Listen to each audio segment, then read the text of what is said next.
আল্লাহ রাব্বুল আলামিন বলেন, এটা এমন একটি কিতাব যার মধ্যে কোনো প্রকার ভুল নাই, কোনো সন্দেহ নাই। তামাম পৃথিবীর মানুষগুলা আকাশের নিচে জমিনের উপর একটা আয়াত তো দূরের কথা, একটা হরফকে পরিবর্তন করবে এমন ক্ষমতা কারো নাই। কথা বলছি কিনা? এটা সেই কোরআন, যে কোরআন আল্লাহ নাজিল করেছেন। কোরআন থেকে কথা হবে ইনশাআল্লাহ। আবার হয় না, এই কোরআনুল কারীম এটা এমন একটি কিতাব যেটা মানুষের জন্য একটা শ্রেষ্ঠ মুজিজা আল্লাহ পাক বানিয়ে দিয়েছেন। সুবহানাল্লাহ। আবার হয় না, কোরআনকে আল্লাহ পাক সহজ করেছেন, কঠিন নয়। আমরা মনে করেছি কোরআন মনে হয় খুব কঠিন, না, আল্লাহ কোরআনকে তিনি সহজ করে দিয়েছেন। এই পৃথিবীতে অনেক ধর্ম আছে, বেদ বলেন, বাইবেল বলেন, গীতা বলেন, মহাভারত রামায়ণ বলেন, অথর্ববেদ বলেন, সামবেদ বলেন, এই পৃথিবীতে একটা কিতাবের কোনো হাফেজ খুঁজে পাওয়া যাবে না। আল্লাহর কালাম কোরআনের হাফেজ লক্ষ লক্ষ এই দেশে আছে কি নাই? আছে কি নাই? আছে আমার ভাইরা। সেই কোরআন আমার রাসূলের কাছে যখন বিভিন্ন প্রেক্ষাপটে নাজিল হলো, রাসূল সঙ্গে সঙ্গে কোরআনকে তিনি আয়ত্ত করতেন, খুব তড়িঘড়ি করতেন যাতে একটা হরফ বাদ না পড়ে যায়। যদি বাদ পড়ে যায় এটা কোথায় পাওয়া যাবে? রাসূল খুব পেরেশান হয়ে যেতেন। আল্লাহর কাছে এইটা খুব কষ্ট লেগে যেত। আল্লাহ রাব্বুল আলামিন নবীজির এই তড়িঘড়ি দেখে তিনি ডাক দিয়ে বললেন, লা তুহাররিক বিহি লিসানাকা লিতা'জালা বি। জোরে বলুন আল্লাহু আকবার। আমার নবী, আমার বন্ধু, কোরআনকে মুখস্থ করার জন্য খুব তাড়াহুড়া করার প্রয়োজন নাই। আপনি শুধু আপনার জীবন সঞ্চালন করবেন আর মুখস্থ করিয়া দেওয়ার দায়িত্ব আমি আল্লাহর। সুবহানাল্লাহ। এটা তো সেই কোরআন যে কোরআন আমার আল্লাহ নাযিল করেছেন, যে কোরআন ইতিমধ্যেই বিশ্বের বিভিন্ন জায়গা থেকে ইহুদি নাস্তিকের জাতিরা ষড়যন্ত্র করে দিনকে মুছে যাওয়ার জন্য চেষ্টা করেছিল, এখনো আছে। কিন্তু যতই চেষ্টা করুক আল্লাহর জমিন থেকে কোরআনকে কখনো মুছে দিতে পারবে না। কথা বলা ঠিক কিনা? আল্লাহ বলেছে, ইন্না নাহনু নাযালনা যিকরা ওয়া ইন্না লাহু লাহাফিজুন। কোরআনকে নাযিল করেছি আমি, হেফাজতের দায়িত্ব হচ্ছে আমি আল্লাহ। সুবহানাল্লাহ। ওরা যতই চেষ্টা করুক, চেষ্টা কম করে নাই, কিন্তু সব কিছু ব্যর্থ করে দিয়েছেন কে? আরো জবান কে? আল্লাহ। আমার সময় খুবই কম, আমি প্রাসঙ্গিক বিষয়ে আলোচনা না করে মূল আলোচনায় চলে যাই। আমি সূরা লাহাব 30 পারার 111 নাম্বার সূরা সূরাতুল লাহাব তেলাওয়াত করেছি। এই সূরাটির মধ্যে 5টি আয়াত আছে। কয়টি আয়াত? 5টি আয়াত আছে। রুকু আছে একটি। এটি নাজিল হয়েছে মক্কাতে। ইসলামের প্রাথমিক যুগে সূরাটি নাজিল হলো। 30 পারার এই সূরা নাজিল হলো। কোরআনুল কারীম খণ্ডিত আকারে বিভিন্ন প্রেক্ষাপটে আল্লাহ পাক নাজিল করতেন। যে সূরাটির অর্থ হচ্ছে এই, আল্লাহ পাক বলেছেন যে তাব্বাত ইয়াদা আবি লাহাবি ওয়া তা। আবু লাহাবের 2 হাত ধ্বংস হোক এবং সে নিজেও ধ্বংস হোক। ওয়ামা মা আগনা আনহু মালুহু ওয়ামা কাসাব। তার অর্থ উপার্জন কোনো কিছুই কাজে লাগবে না। সায়াসুল্লা নারং যাতা লাহাব। অচিরেই তিনি অগ্নিশিখা বিশুদ্ধ জ্বলন্ত আগুনের মধ্যে তিনি থাকবেন। ওয়ামরাতু, এবং তার স্ত্রীও জ্বলন্ত আগুনের মধ্যে থাকবেন। হাম্মালাতাল হাতাব, যিনি ইন্ধনকে বহন করতেন। ফি জিদিহা হাবলুম মিন মাসাদ, তার গলায় থাকবে খেজুরের পাকানো রশি, গলায় থাকবে। এই হচ্ছে এর অর্থ। এখন এই সূরাতুল লাহাব নাজিল হলো কেন? এর একটা প্রেক্ষাপট আছে না? কেন আল্লাহ নাজিল করেছেন? এই সূরাটির মধ্যে 2টি বিষয় আল্লাহ পাক বলেছেন। এক হচ্ছে আবু লাহাবের কথা, আরেকটি বিষয় বলেছে একজন মহিলা তার স্ত্রী উম্মে জামিলার কথা বলে গোটা পৃথিবীর মানুষকে সতর্ক করেছেন, খবরদার তোমরা আবু লাহাবের মতো হইও না, খবরদার উম্মে জামিলার মতো তোমরা হইও না। সাবধান করেছেন কে? আরো জোরে বলেন কে? আল্লাহ। এখন এই সূরাটি নাজিল হলো এমন একটা প্রেক্ষাপটে যখন রাসূল পাক সাল্লাল্লাহু আলাইহি ওয়াসাল্লাম দ্বীনের দাওয়াত দিচ্ছেন। একদম প্রাথমিক যুগে হুজুর ছিলেন সাফা পাহাড়ের পাদদেশে এসে লাল ফ্ল্যাগ উড়ালেন, পতাকা উড়ালেন মানুষকে জমায়েত করার জন্য। লোকেরা দৌড়ে এলো, সেখানে একত্রিত হলেন তার আপন চাচা আবু লাহাব, প্রতিবেশী চাচা আবু জাহেল, উতবা, শাইবা, মুগীরা, যারা আরবের নেতৃত্ব দিতেন, সব সেখানে এসে হাজির হলো। রাসূল তাদের জন্য একটু খাওয়ার আয়োজন করলেন, কারণ হুজুর জানতেন ওরা হচ্ছে খাওয়ার পাগল। কথা বলছে কিনা?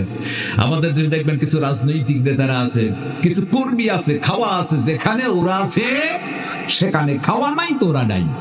হুজুর জানতেন এরা হচ্ছে খাওয়ায় পাগল, খাওয়া দিলে খুব খুশি। খাবার আয়োজন করেছেন, আসলো, খেতে দিলেন, তৃপ্তি সহিত খাইলেন। রাসূল তার চাচা আবু লাহাবকে বলতে, চাচা খাবার কেমন হলো? বলতে, মুহাম্মদ ভাতিজা যথেষ্ট খাওয়া হয়েছে। খুব খুশি হলেন। আবার ভাইরা, মাঝে মাঝে এরকম একটু খাবার আসলে দেওয়ারও দরকার আছে কি নাই? একটু খাবার দেন, সমস্যা নাই। হুজুর বলছেন, চাচা খাওয়া তো যথেষ্ট না, আমি তো একটা কথা বলতে চাই। আবু লাহাব বলে, ভাতিজা কি বলবে বলো, নির্দ্বিধায় তুমি বলো। বলে, আমি বলতে চাই এই পাহাড়ের অপোজিটে একদল সৈন্য অস্ত্র সহ অপেক্ষা করছেন, যে কোনো সময় তোমাদের প্রতি আক্রমণ করে হত্যা করতে পারে। চাচা এই কথা কি তোমাদের বিশ্বাস হয়? আবু লাহাব বলে, হ্যাঁ, কেন বিশ্বাস হবে না? রাসূল বললেন, কেমনি বিশ্বাস হয়?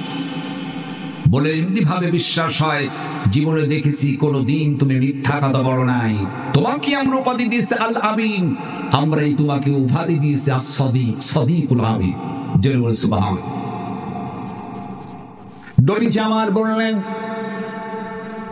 চাচা বলে, হ্যাঁ, আমি যদি জীবনে কোনদিন মিথ্যা কথা না বলি, আমাকে যদি আল আমিন উপাধি দিয়ে থাকেন, as-সাদিক, সাদিকুল আমিন উপাধি দিয়ে থাকেন, চাচা কুলু লা ইলাহা ইল্লাল্লাহু মুহাম্মাদুর রাসূলুল্লাহ সাল্লাল্লাহু আলাইহি ওয়াসাল্লাম যখনই বলেছেন লা ইলাহা, আল্লাহ ছাড়া কোন ইলাহা নাই, কোন আইন দাতা নাই, রিজক দাতা নাই, বিধান দাতা নাই। কোন ব্যক্তির আইন দিয়ে দেশ চলবে না, একমাত্র চলবে আল্লাহর আইনে। যখন আল্লাহ রাসূল এই কথা বলেছেন, আবু লাহাব তখন খেপে গেছেন। একটা পাথর উঠালেন আর বললেন, তাব্বানাকা ইয়া মুহাম্মদ, মুহাম্মদ তুমি ধ্বংস হয়ে যাও। জেনে বলুন নাউজুবিল্লাহ। একটু আগে প্রশংসা করলো, যখনই দেব দেবী লাত, মানত, উজ্জা, হবল, উদ্দুম বা খাম্বার বিপক্ষে কথা বলেছেন আবু লাহাব, তখনই তার ভাতিজার প্রতি রেগে গেলেন। তিনি উঠালেন পাথর। আগে পাথর উঠে মারেন না, আগে দিলেন গালি, এরপর নির্যাতন করেছেন। এই পৃথিবীতে যত নবী এবং রাসূল আলাইহিস সালাম করে এসেছিলেন, প্রত্যেকটি নবী এবং রাসূল আলাইহিস সালামগণকেই সেই জাতির লোকেরা আগে দিয়েছে গালি, এরপর নির্যাতন করেছে। ঠিক তেমনি ভাবে তার উত্তরসূরি কিয়ামত পর্যন্ত যখন উলামায়ে কেরাম সহ আল্লাহর জমিনে দ্বীন প্রতিষ্ঠার কর্মী বাহিনী যখন তারা ইসলামের হক কথাগুলা বলবে, তখন এক শ্রেণীর মানুষ তাদেরকে গালি দিয়েছে। কথা বলেন ঠিক কিনা? আরো জোরে বলেন ঠিক কিনা? সব নবী এবং রাসূলকে গালি দিয়েছেন। যেমন হযরত মূসা আলাইহিস সালামের সময় ফেরাউন তাকে কম ছাড়ে দিয়ে গালি দিলেন। হযরত মূসা আলাইহিস সালাতু ওয়াস সালাম এক আল্লাহর যখন তিনি দাওয়াত দিচ্ছেন, ফেরাউন বলল না, মূসার এই দাওয়াত গ্রহণ করা যায় না। খুব ক্ষিপ্ত হলেন। শুধু ক্ষিপ্তই হলেন না, ফেরাউন মূসাকে তিনি একটা গালি দিলেন, ওয়াফাআলতা ফাআলাতাকাল্লাতী ফাআলতা ওয়া আনতা মিনাল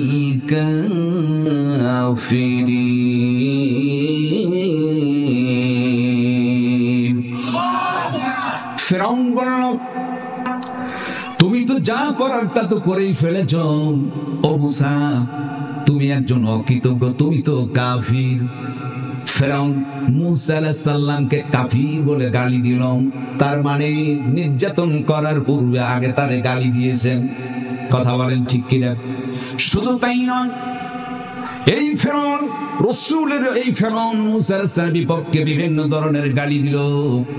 এক পর্যায়ে তিনি আরেকটা গালি দিয়ে বললেন, আনা খায়রুম মিন হাদাল্লাযী হুয়া মাহিনু ওয়া লা ইয়াকাদু ইউবিন।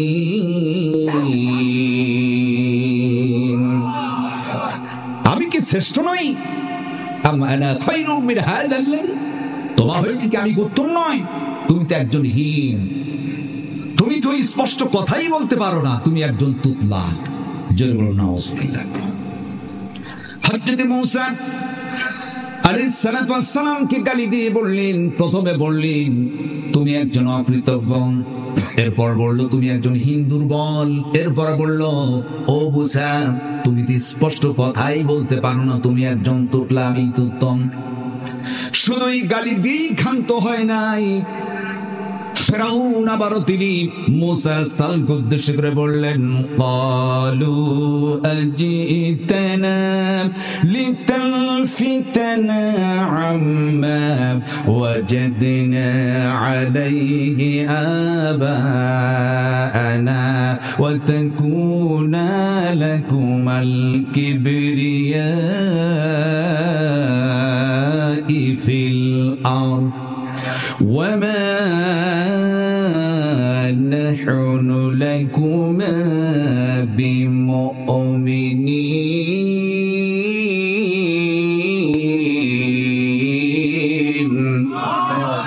ফেরাউন বলল, মূসা তোমরা কি জন্য আমার সম্মুখে এসেছো? আমাদের কি পথ থেকে তো তোমরা দূরে সরাতে চাও? তোমরা প্রতিষ্ঠিত হতে চাও সমাজে, আমার বাপ দাদার ধর্মকে চুনকালি মাখবা, নতুন ধর্ম বাড়াবা। মূসা শুনে রাখো, আমরা কিন্তু তোমাদের দুইজনের কথা শুনবো না। তার কারণ মূসার ভাই হারুন আলাইহিস সালাম তিনিও নবী। ফেরাউন বলল তোমাদের দুইজনের কথা আমরা শুনবো না। মূসাকে বারবার করে যখন বলেছেন আল্লাহর নবী মূসা সালাম, তাকে সাহায্য করেছেন আমার রব, আমার আল্লাহ। কথা বলেন ঠিক কি না? অনেক চেষ্টা করলো, পারলো না। অবশেষে তিনি ভেবে নিলেন এই মূসার শীল তো পারা যাবে না, তাকে মেরেই ফেলতে হবে। ফেরাউন অনেক চিন্তা করেছিল মূসা আলাইহিস সালামকে হত্যা করার জন্য সৈন্যবাহিনী অস্ত্র নিয়ে আঘাত করলেন। মূসা সামনের দিকে দৌড়ায় পড়লো বিশাল নদী, আর পিছনে অসংখ্য সৈন্য সামন্ত তার শত্রু। আল্লাহ ডেকে বললেন, আমার বন্ধু মূসা চিন্তার কোনো কারণ নাই, হাতের লাঠি আছে, একটু পানিতে মারো। মূসা মারলেন, সুন্দর রাস্তা করো। আর মূসা সুন্দর করে তিনি ওপারে চলে গেলেন। জোরে বলো সুবহানাল্লাহ।